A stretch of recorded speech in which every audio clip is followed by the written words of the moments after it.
கிறிஸ்துவுக்குள் பிரியமான சகோதர சகோதரிகளே, இயேசு கிறிஸ்துவின் இனிதான நாமத்தில் நான் உங்களை வாழ்த்தி வரவேற்கிறேன். ஏன் எனக்கு இந்த சோதனை? நான் மட்டும் ஏன் இவ்வளவு கஷ்டப்படுகிறேன் என்று வேதனையோடு இருக்கிறீர்களா?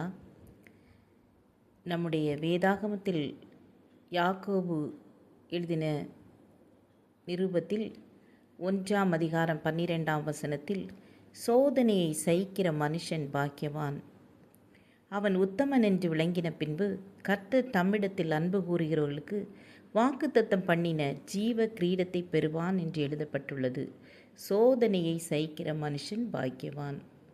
எல்லாருக்கும் சோதனை என்பது வரும், கஷ்டங்கள் வரும், வியாதிகள் வரும், பலவீனங்கள் வரும், கடன் பிரச்சனைகள் எல்லாவற்றிலிருந்தும் நாம் சோர்ந்து போகாமல் அதை சகித்து கொண்டிருக்கும்போது கர்த்தர் அதிலிருந்து ஒரு விடுதலையை தருவார்.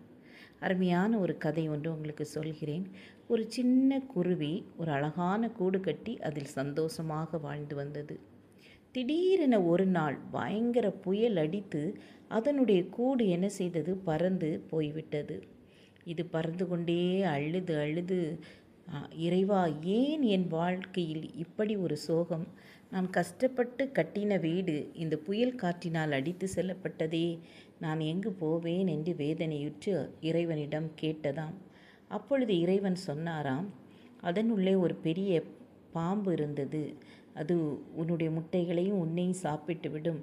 ஆகவே அதிலிருந்து காப்பாற்றுவதற்கு தான் உன்னுடைய கூடே பறந்து போக செய்தேன் என்று சொன்னாராம்.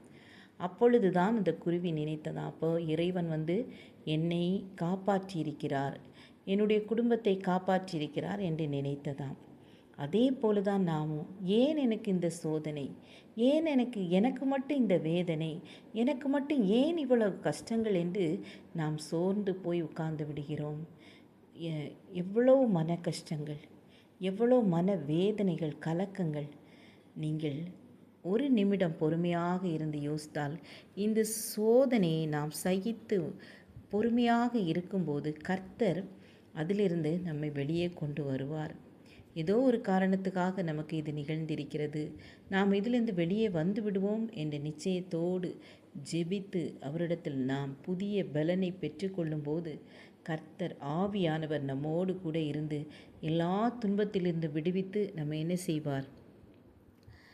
அதிசயமாய் நடத்துவார். அதே போல் கர்த்தரிடத்தில் அன்பு கூறுகிறவர்களுக்கு சகலமும் எப்படி நடக்குமாம்? நன்மைக்கு ஏதுவாக நடக்கும். வாக்குத்தத்தம் பண்ணின ஜீவ கிரீடத்தை நமக்கு என்ன செய்வார்? தருவார். ஆகவே நாமும் என்ன செய்வோம்? பொறுமையோடு காத்திருப்போம், ஜெபம் செய்வோம். எங்களை நேசிக்கிறதான அன்பின் பிதாவே, சோதனையை சகிக்கிற மனுஷன் பாக்கியவான் என்று உம்முடைய வசனம் சொல்லுகிறதப்பா.